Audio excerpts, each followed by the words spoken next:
Hello everyone, and welcome to another episode of the Wise Decision Maker Show, where we help you make the wisest and most profitable decisions. And today we'll talk about remote work and why much more flexible models will win this fall rather than the more traditionalist coercive models calling all workers back to the office. We've seen this summer the battle over remote work really heating up. We see traditionalist leaders like Google. So Eric Schmid talked about how he's a traditionalist leader, and he's the former CEO of Google, but he still represents Google's ideas, and he wants people back in the office. And Google is definitely pushing to get people back in the office for at least 3 days a week. Tesla, Elon Musk has said that, and same for SpaceX, that all employees must go back to the office for full-time week. So they need to work completely from the office.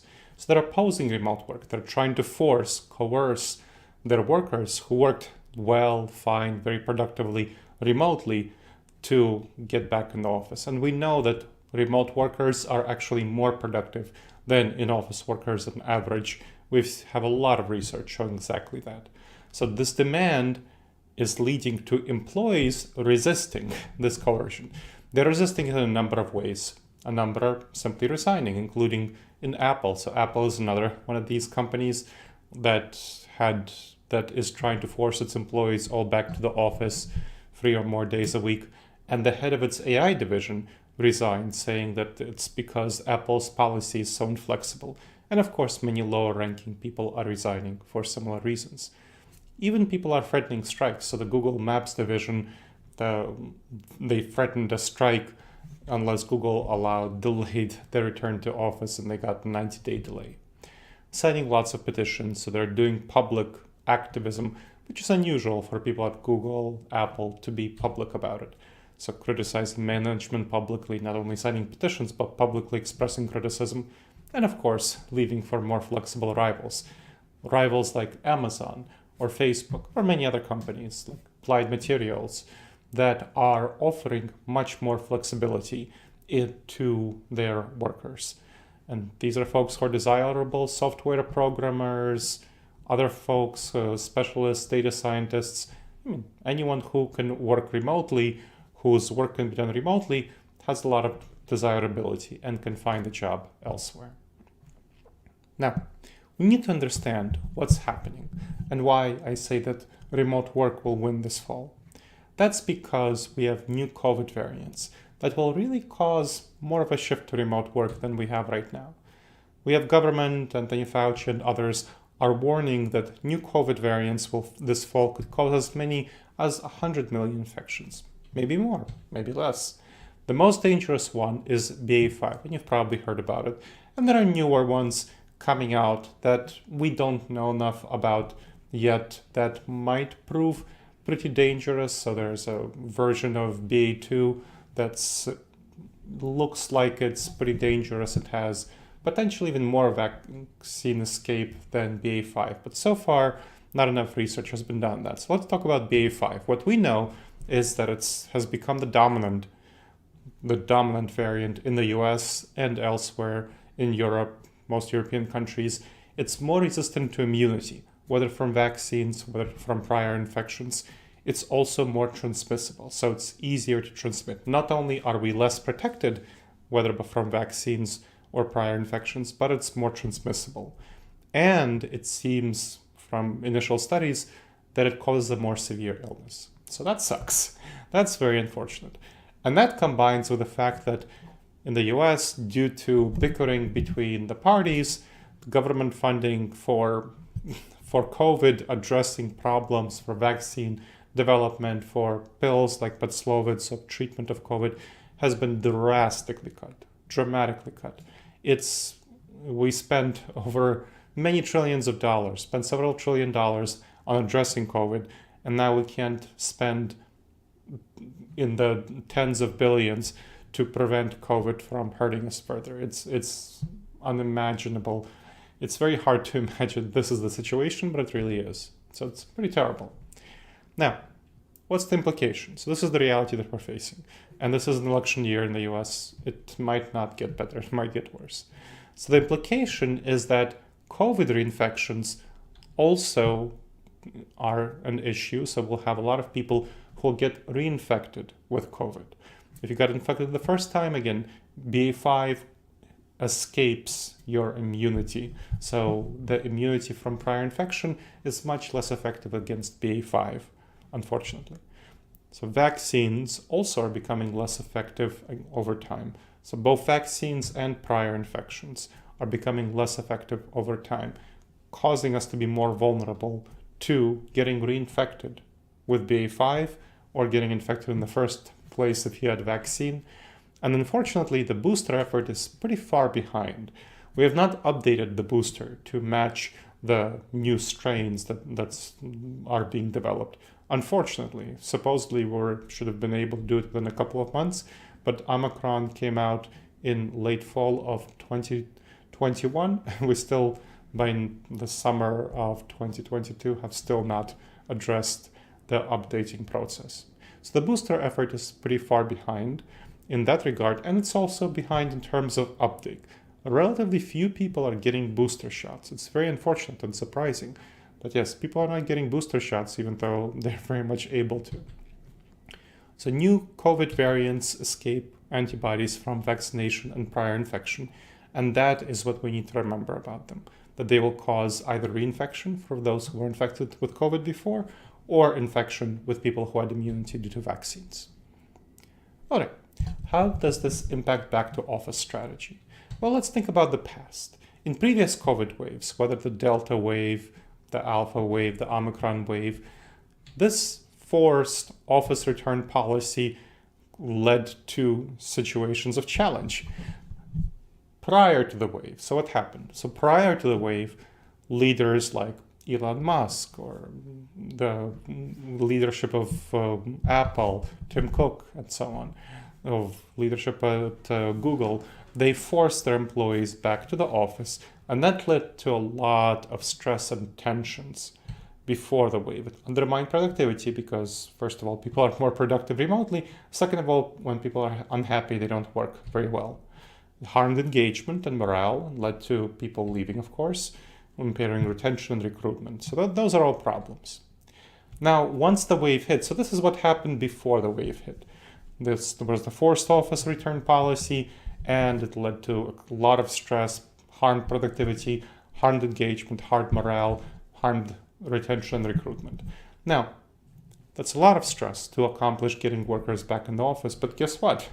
Once the wave hit, you can look at back and look at the newspaper articles on what was happening when the Delta wave was hitting and the Omicron wave was hitting. All of these companies rolled back their back to the office policies, right? They later rolled them back. And so all the stress was wasted. All the tensions, all the drama was wasted effort. And so we'll see the cycle again repeat this fall, where BA5, which has become dominant, will lead to, in the fall, when the virus is more infectious, due to both cold weather and people spending more time indoors and waning vaccine protection, that will lead to a lot more infections, as Anthony Fauci and other government officials have said. Now, why do leaders resist having more remote work? What's going on there? What's the psychology there? Well, the bosses are calling staff back to the office because they want to feel empowered. They want to feel in control. They're saying that they're losing social capital.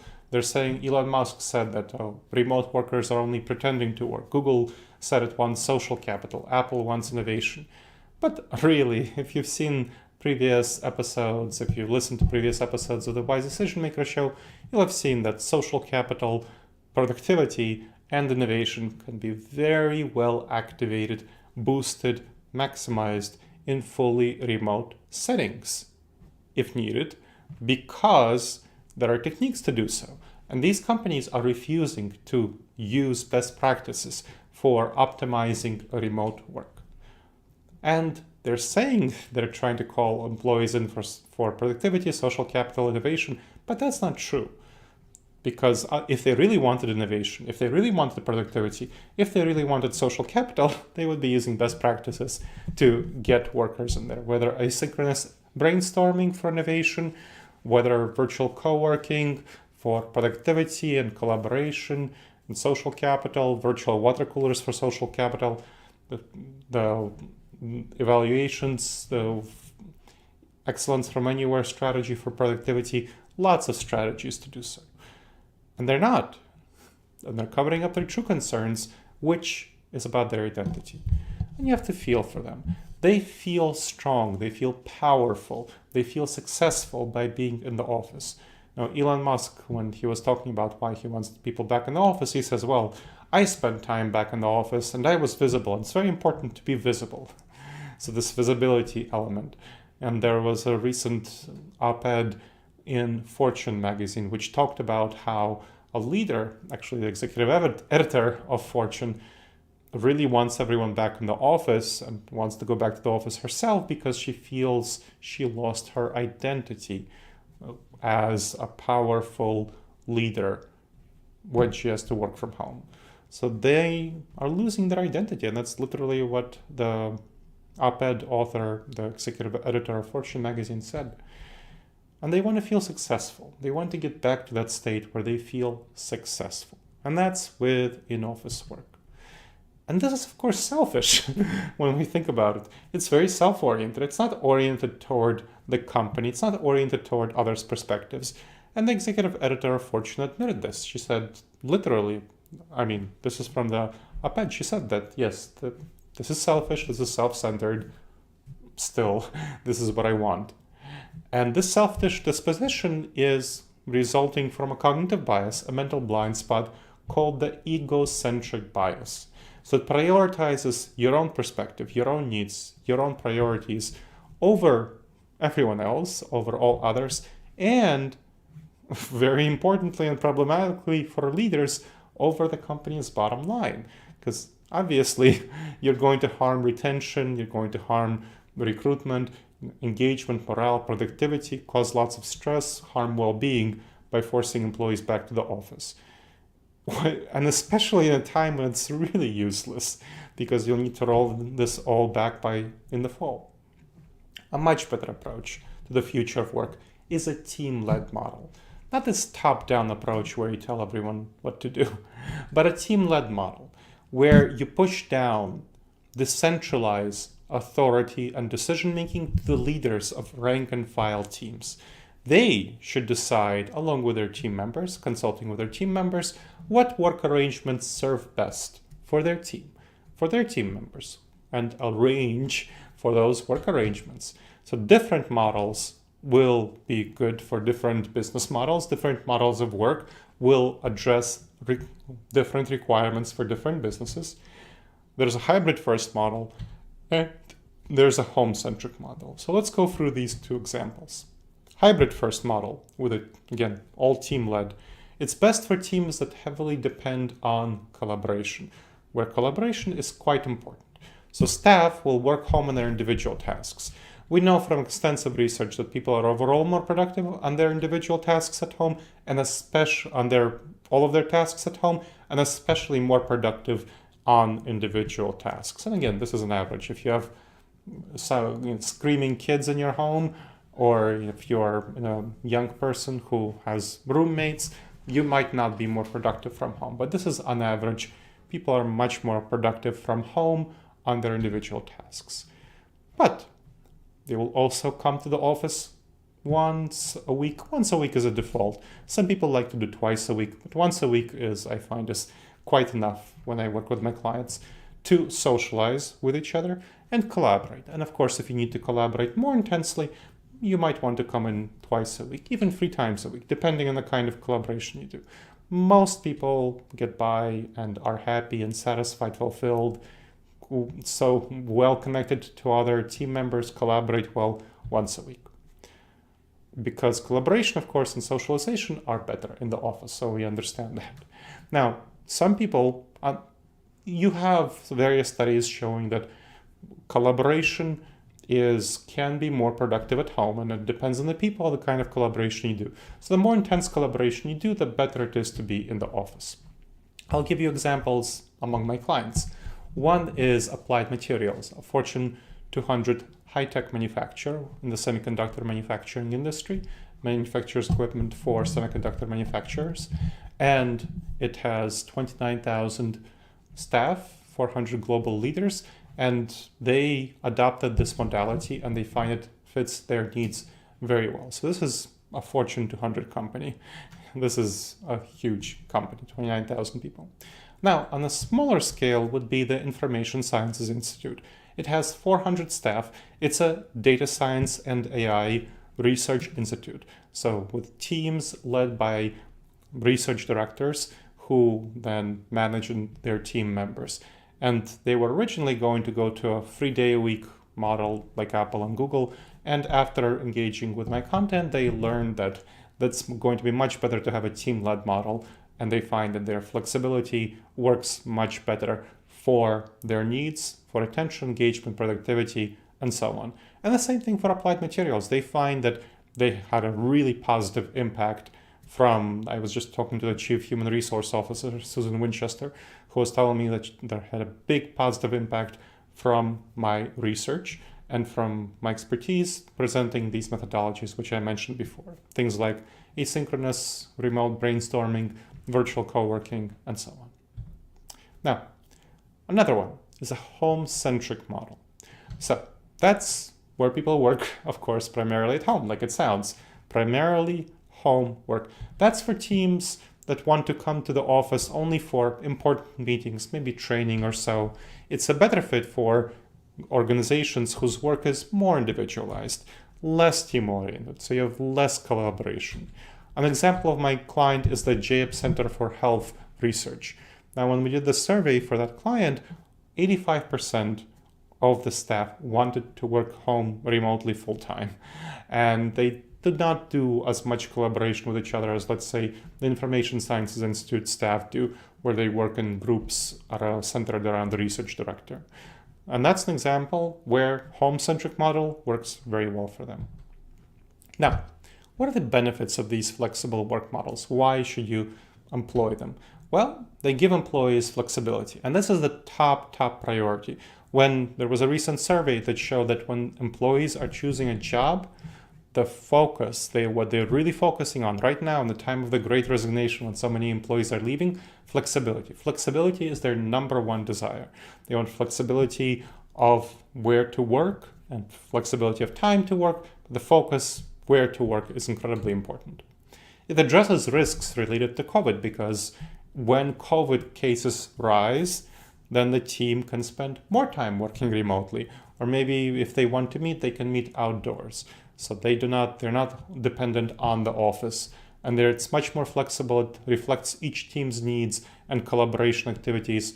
For some priority, they can come to the office and have more masks and more masking and whatever other. They can all take two rapid tests before they come to the office to do some collaboration.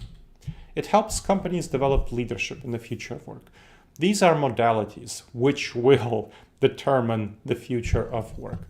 This is the future. We're not going to go back to the past. We're not going to go back to January 2020, no matter how much people like Elon Musk might want that. They will find that best employees are leaving their company. And overall, the future is with hybrid first and home-centric modalities.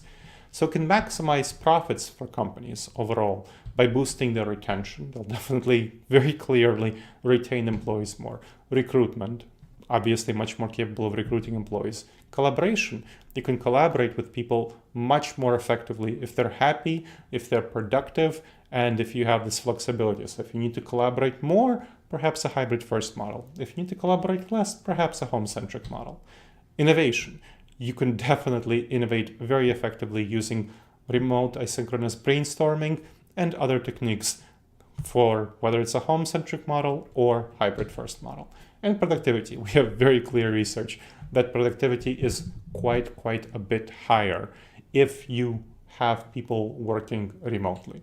And of course, if you have people happy, which is what you'll get: an engagement, high morale, less stress, more well-being, happy employees by having this flexible model.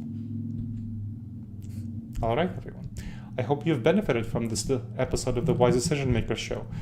My name is Dr. Gleb Tsipursky. I'm the CEO of Disaster Avoidance Experts, and I would love to hear any feedback you have on this show. Email me at gleb@disasteravoidanceexperts.com, and please leave a review on iTunes and Amazon, whatever platform you heard this show on. This helps other people discover the show and get the benefits that you're getting right now. And I hope to see you on the next episode of the Wise Decision Maker Show. So please go ahead, make sure that you subscribe to it on whatever platform you checked it out. And I look forward to greeting you next time. In the meantime, the wisest and most profitable decisions to you, my friends.